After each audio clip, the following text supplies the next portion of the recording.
এটা আমাদের খুবই প্রয়োজন হয় মাঝে মধ্যে, সময় সময়, মাঝে মধ্যে, মাঝে মাঝে বা মাঝে মধ্যে, মাঝে মাঝে বলতে পারো অথবা মাঝে মধ্যে মধ্যে বলতে পারো। সময় সময়, সময় সময়, প্রয়োজন হলে, প্রয়োজন হলে, এরকম যদি হয়, এরকম যদি বোঝাতে চাই তাহলে আমরা ব্যবহার করি অন অকেশন। অন অকেশন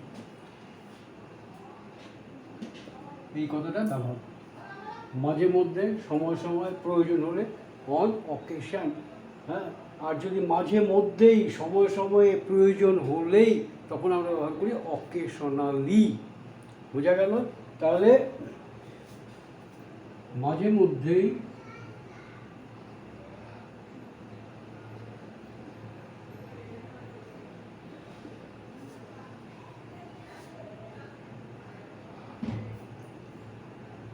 আমি তাদের বাড়িতে যাই।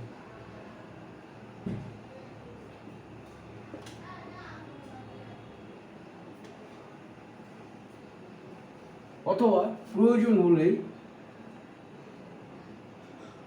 প্রয়োজন হলেই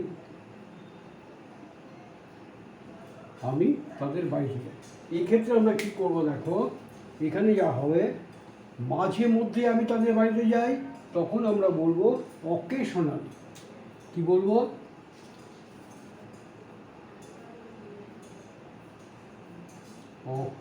অকেশনালি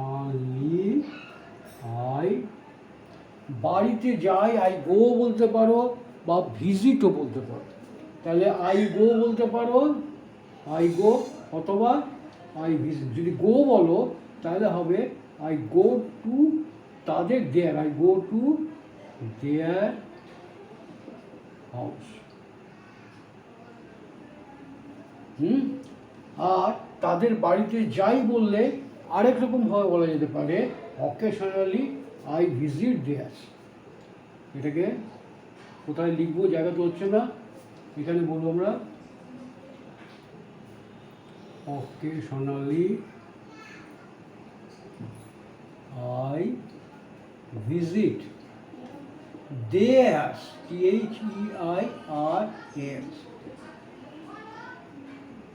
দেয়ার্স বলতে তাদের বাড়ি, অকেশনালি আই ভিজিট দেয়ার্স। সেখানে কিন্তু THERE নয়, THEIR অ্যাপোস্ট্রফ S। বোঝা গেল? আর যদি বলি যে মাঝে মধ্যেই আমি, মাঝে মধ্যেই, মাঝে মধ্যেই, প্রয়োজন হলেই আমি তাদের বাড়িতে, প্রয়োজন হলেই, তাহলে হবে আই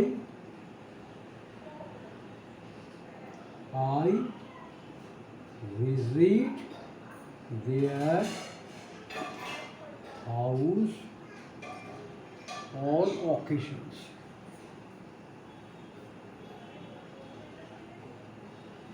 On occasions. বোঝা গেল? আচ্ছা, এবার আরেকটা দেখা যাক।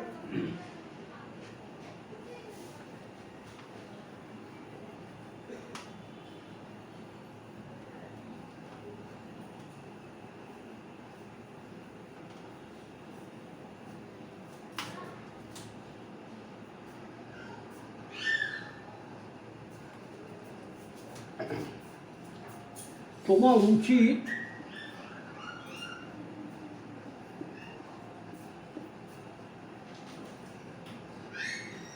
উকিলের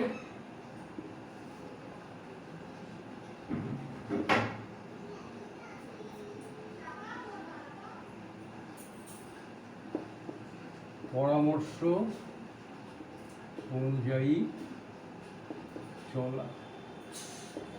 এই যে কোনো কিছু অনুযায়ী করা, অনুযায়ী চলা, সেক্ষেত্রে আমরা ব্যবহার করি অ্যাক্ট অন। অ্যাক্ট অন, কোনো কিছু অনুসারে চলা। হ্যাঁ, কিছু করা। তাহলে তোমার উচিত উকিলের পরামর্শ অনুযায়ী চলা। আমরা কি বলবো? তোমার উচিত, ইউ শুড অ্যাক্ট অন, কি কার উপরে? Act on the advice, ADVIC, advice of the lawyer,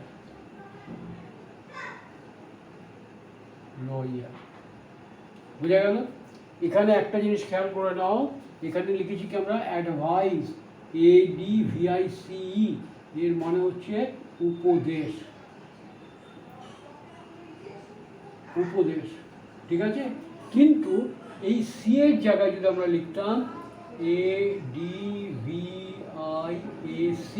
সেটা হতো ভার্ব, এটা হচ্ছে ভার্ব আর এটা হচ্ছে নাউন। সেখানে মানে কি হতো? উপদেশ দেওয়া। এগুলো খেয়াল করে রেখো কিন্তু, উপদেশ দেওয়া। সুতরাং এটা আমাদের লেখার সময় প্রায়ই ভুল হতে পারে। উপদেশ বোঝাতে গেলে আমরা একটা জিনিস লিখবো, আর উপদেশ বলতে আরেক জায়গায় বানানে ভুল হয়ে যেতে পারে, এটা খেয়াল রাখতে হবে, ঠিক আছে? এইবার দেখা যাক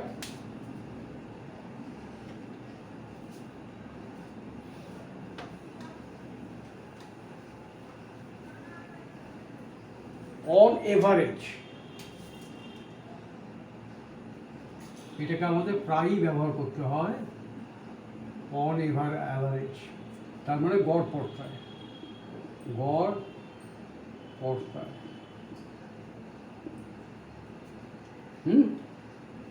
আমরা এমনি বলার সময় কী বলবো?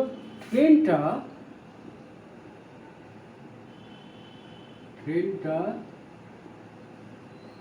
এখন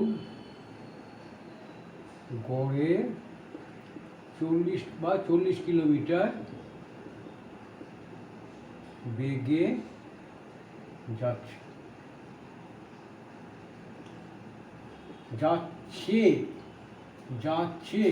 তাহলে কি? Continuous. Is going, is running, এখানে ট্রেন যাচ্ছে মানে ট্রেনের চলাটা, দৌড়ানোটা, ছোটাটা রানিং হবে। তাহলে সাবজেক্টকে ট্রেন, তাহলে দ্য ট্রেন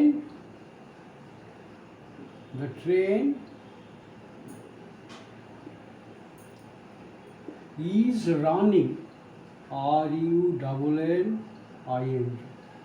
ভালো করে খেয়াল করে দেখো, রানিং এ কি? RUN, তার সঙ্গে ING যোগ করেছি। যখন ING যোগ করছি, এটা নাউন, এটা হচ্ছে কনসোনেন্ট, তার একটা ভাওয়েল আছে। ING যোগ করতে গেলে পরে এই কনসোনেন্টটা ডাবল হয়ে যায়, RUNNING। The train is running on an average, on, এখানে বললাম অন এভারেজ গড় পড়তে হয়, কিন্তু লেখার সময় আমাদেরকে বা বলার সময় কী করতে হবে? অ্যাভারেজের আগে তোমার ভাওয়েল আছে এ, তাহলে আমরা কি বলবো? The train is running on an average speed of, এখানে প্রিপোজিশনটা বসাতে হবে, on an average speed of 40 kilometers, 40 kilometers per hour, 40 kilometers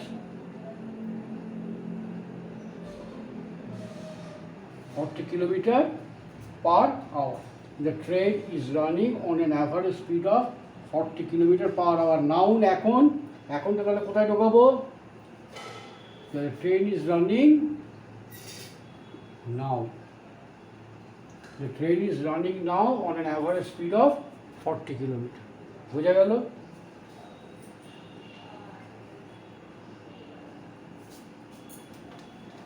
আরেকটা দেখা যাক,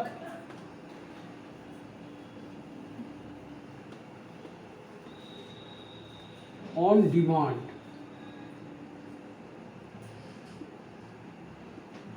এটার মানে কি? চাওয়া মাত্র,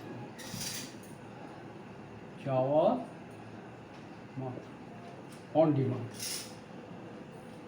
আমি বললাম আমরা প্রায় হয় কারো কাছ থেকে টাকা নিয়েছি, সেক্ষেত্রে বলতে হয় যে তোমার কাছ থেকে তুমি টাকাটা দাও, তুমি যখন চাইবে তখনই আমি তোমাকে ফেরত দিয়ে দেবো। হ্যাঁ, তুমি চাইলে আমি টাকাটা ফেরত দিয়ে দেবো। তাহলে তুমি চাইলেই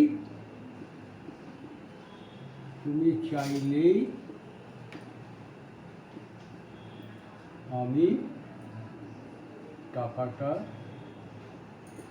ফেরত দেব। ফেরত দিয়ে দেব। তুমি চাইলে আমি টাকাটা ফেরত দিয়ে দেবো। তাহলে কি হবে? ইবো, এটা হচ্ছে ফিউচার টেন্স। তাহলে আই শ্যাল রিটার্ন, আই এর পরে শ্যাল আসবে, তারপরে ভার্বের present form, I shall return, RETURN। কি ফেরত দেবো? What, who, what. এখানে এইটা ভার্বের সঙ্গেই হোয়াট মানে অবজেক্টটা রয়েছে। অবজেক্টটা কি? I shall return the money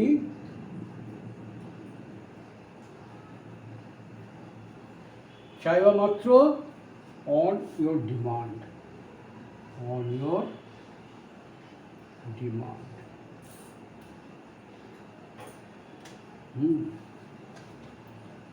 বোঝা গেল? I shall return the money on your demand. এছাড়াও অনেক আরও কিছু কিছু ব্যবহার হয়, যেমন ধারে, ধার নিয়ে, সেক্ষেত্রে হতে হবে অন লোন, অন লোন ধারে, অন লোন, অন লোন ধারে। হ্যাঁ, তাহলে I bought the car,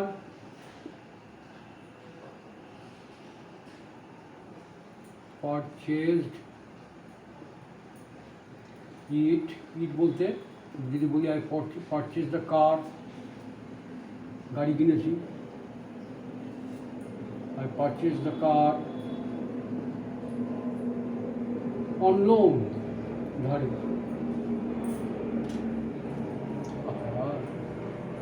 on loan. বুঝে গেল? তাহলে মোটামুটি তোমার অনের সমস্ত ব্যবহারগুলোই দেখিয়ে দিলাম। এগুলো ভালো করে আয়ত্ত করা, সবাই তো মনেও নেই। এর আগের দিন বলেছিল ডের আগে অন বসে, ডের আগে।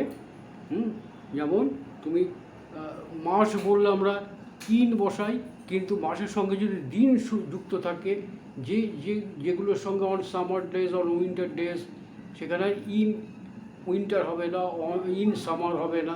ঠিক আছে? এগুলো মনে রাখতে হবে, এগুলো করে ফেলো, ভালো করে শেখো। আশা করি তোমাদের অনেকটাই ধারণা পরিষ্কার হবে। ওকে, যদি ভালো লাগে তাহলে লাইক করো, শেয়ার করো, সাবস্ক্রাইব করো। Okay, thank you, see you next time.